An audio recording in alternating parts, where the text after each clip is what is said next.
You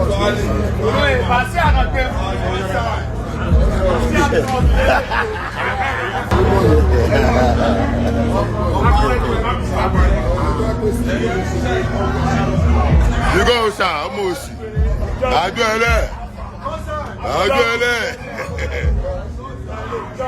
Oh no. Kilo boy. That's all. I buy you there.